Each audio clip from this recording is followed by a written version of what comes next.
If you're building a computer or if you're a tech person, you should stick around. I'm sure you'll enjoy it. It's the 1-year anniversary of my computer. So we're going to take a look at the montage video that I made. It's only 4 minutes long. I'm going to talk about the pricing now versus when I bought it.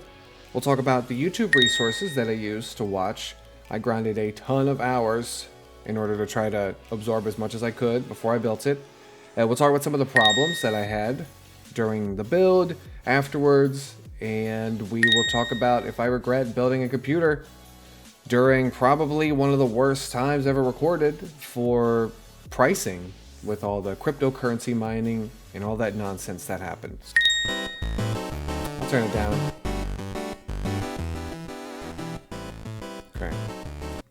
I will say, don't worry, I'm not going to keep starting and stopping throughout this whole thing. That would drive me nuts. But opening your first motherboard, there's something, I don't know.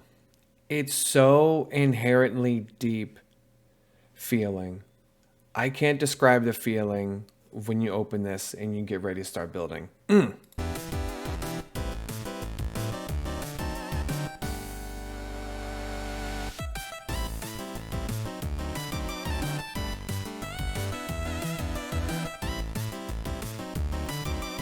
Yep, always gotta check that corner for the motherboard. Yeah, and don't be afraid to really crank down on that lever there to secure the CPU. You feel like you're gonna break it when you put the RAM in, like, cause you have to push hard, but you're not gonna break it. Putting the SSD in took me a ton of time because I felt like I was trying to break it or bend it as I was putting it in before you can screw it in.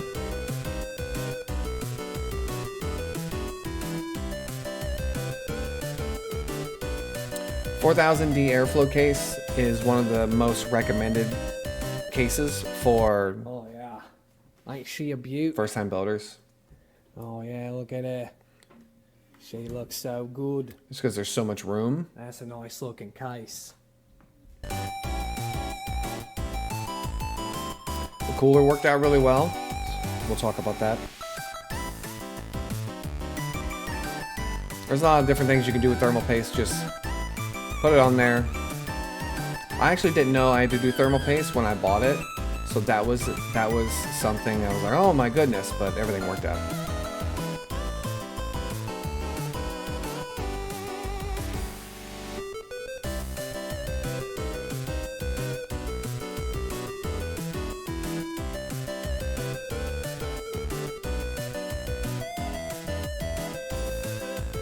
Upside down.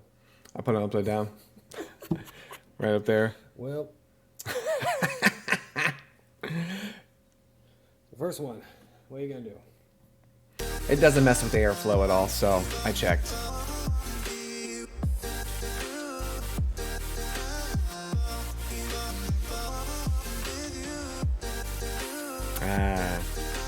I should have spun it. That's what builders do after they spin the fans. Should have did it.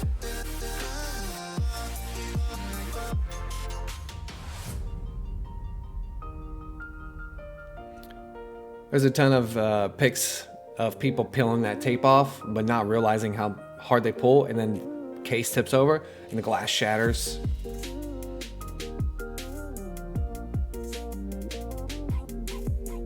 Oh yeah, old school logo. Let's talk about it, shall we? So, in terms of pricing, I'll zoom in here, but I'll also pull up a separate thing for you. In terms of how you choose versus Intel versus AMD, for me, choice was pretty simple. Only because when I posted a AMD build on my Facebook, I had 5 to 6 people immediately within the first 5 minutes.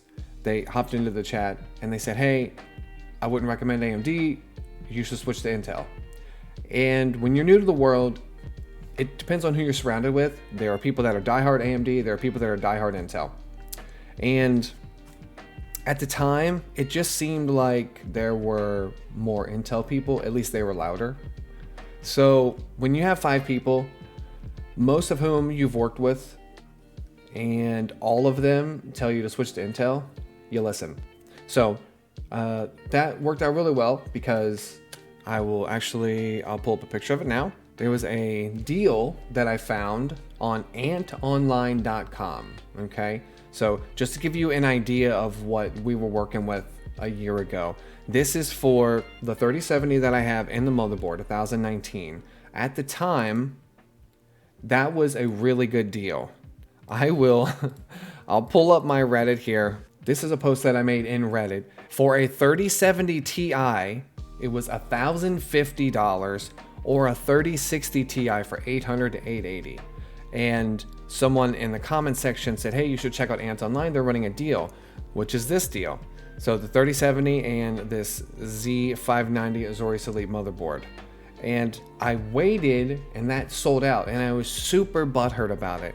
And 2 weeks later, one popped up, and I thought, yes! So I bought it, bam. Now, as you can see, the cooler, I'll pull up the prices here, and I'll post them for you guys.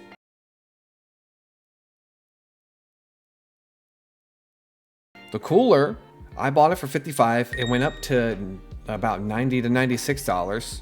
Motherboard roundabout stayed the same for that price point. I put the motherboard at $169, and it's still about $169. It actually fluctuates a lot depending on where you buy it. Corsair RAM sticks, those are down $109. I bought them for $159. The SSD cards, I bought it for $200 at Micro Center, and you can buy them for $139. So it actually just went down because I only saw $159 not too long ago. So that's cool. The graphics card, the 3070, you can buy that for like $400, $350 to $400. So that has gone down a lot. The case, the Corsair Airflow case, around about the same. It's $94 on PC Part Picker, and I bought it for $119.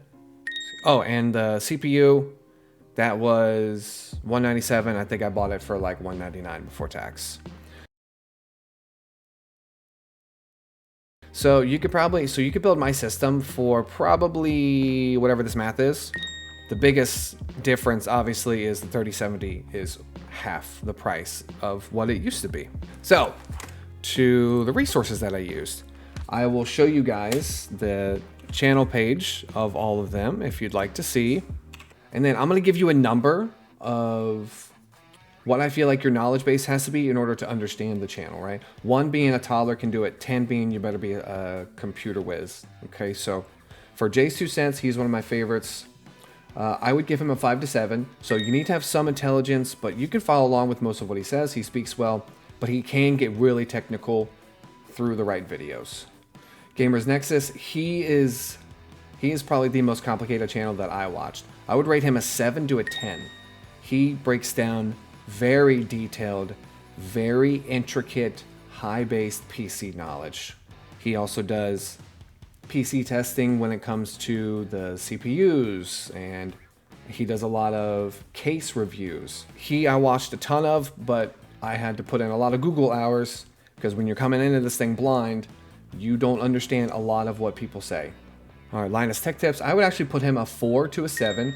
He does really well on broadening his audience, so you can go to his channel and he's done home renovations, he's done reviews for computers, and he's very easy to listen to.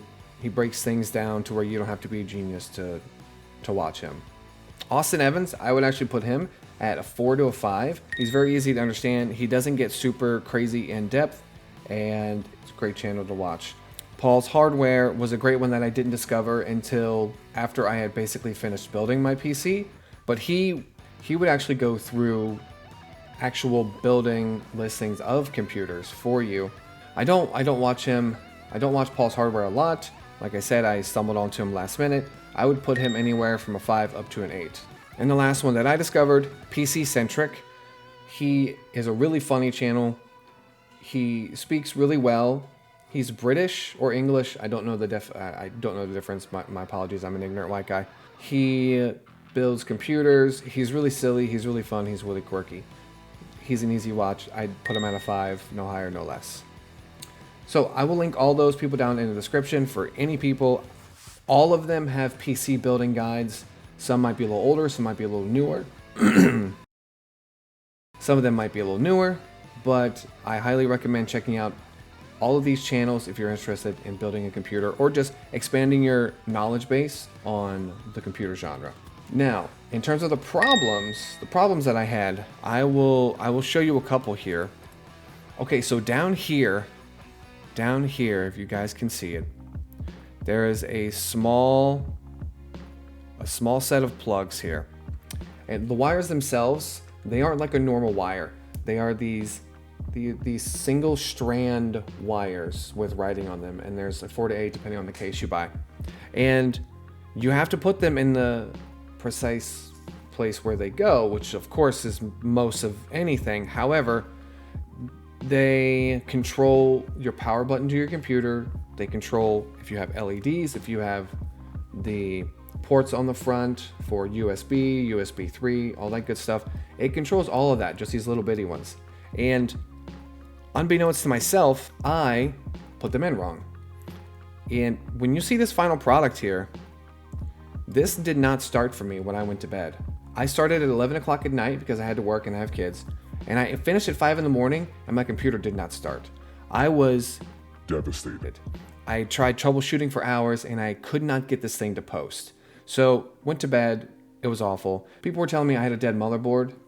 I was hoping that wasn't the case because I never used Ant Online before, but I was thinking they were right. However, went to bed, woke up, 11 o'clock, was reading an article, and it said something about clearing the CMOS. And I heard that in the back of my head, and I thought, yeah, I think I've heard something about the CMOS. And I did some research. Always check your manual. And when you're looking at the motherboard, there are pins that you can connect where I don't even remember where mine are. And I think mine even has a button for it too. There are, and every motherboard is different. There are 2 little prongs on the motherboard that if you take a screwdriver and you connect the 2 pins, it clears your CMOS. Basically, it clears that internal memory. And my computer motherboard was stuck on the old way of starting up that wasn't fixed. So I did something that fixed it, but I never cleared the CMOS, so it was still loading the old bad stuff. So you clear your CMOS, and then boom, it booted right up. And I was like, thank you, Jesus! However, every time I turned it off, I had to clear the CMOS to turn it back on. And then you have to go back in your settings if you want to do the XMP profile, which frees up all of your RAM. Computer RAM comes basically clocked off at a certain point. Instead of having, this speed, which mine was 3600, it starts at like 2400, and you have to go into your settings, enable the rest of the speed so you get the full 3600. If you didn't know that, now you know. So for a week I did this. I didn't know why. I was busy with work and stuff. And then a week later, it didn't start at all. So I start panicking. I tear this thing apart. I change this battery, which is weird. We just had one of those batteries around. We had like a pack, I guess, for one of my daughter's toys. And it still didn't post. So then, of course, I'm starting to freak out even more.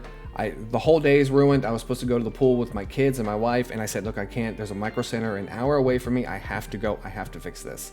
So I went there. Shout out to Alex. He was I have an Alex that's my best friend. But the Alex down at this Micro Center, holy banana sandwich. He was amazing. He could tell I was freaking out, right? I was on the verge of crying. I had an appointment for later that day, so I chilled for a few hours, drove down. Come to find out, he's taking it apart and all that stuff, and those stupid little bitty wires, which I'll show you. These itty bitty little wires here. See, they fit into this, okay? And you can tell that's the size of my hand. Those little wires fit into this, and I put them in wrong, like I said, and he immediately takes this out, puts them in right, and it boots up immediately. Wha-bam! And the colors weren't working on my cooler because I hooked that up wrong too. He took this little bit out, plugged them into the motherboard, everything fired up, and it was wonderful. He was an awesome guy. I wrote a review on the website. I wrote to the manager. I wrote to corporate. I tried to help this dude out because he was absolutely incredible. So right here, this is the front panel. This is where it all went wrong. So, but all in all, we made it work, and everything worked out for the best. Now, do I regret building a computer in probably some of the worst times that's ever been recorded here in recent history, if not all history. No, God, no. No, it's been awesome. I've been able to do YouTube. I've been able to play games with my friends. I have never had a gaming computer. I've never had a computer that has been able to run anything but Solitaire and Minesweeper. So being able to do this, being able, even if just 20 people watch a video, it's been a lot of fun. So I recommend, if anyone wants to build a computer, you gotta put a lot of time into it, especially if you're coming to it new. I consider myself somewhat of a techie person, but having to sit down, I'm not joking, I probably put in 60 hours of YouTube resource of watching people build computers, trying to get used to the lingo, writing down all these words that I didn't understand to Google. So you're right, so you have to build the foundation, right? And as you build, you start understanding more. And even to this day, I'm able to watch J2Sense, Gamers Nexus, and still be able to follow along and not just be horrifically lost. I hope this video was a help to you. If you liked it, please drop a comment below. I hope you have a great day, and thanks for watching.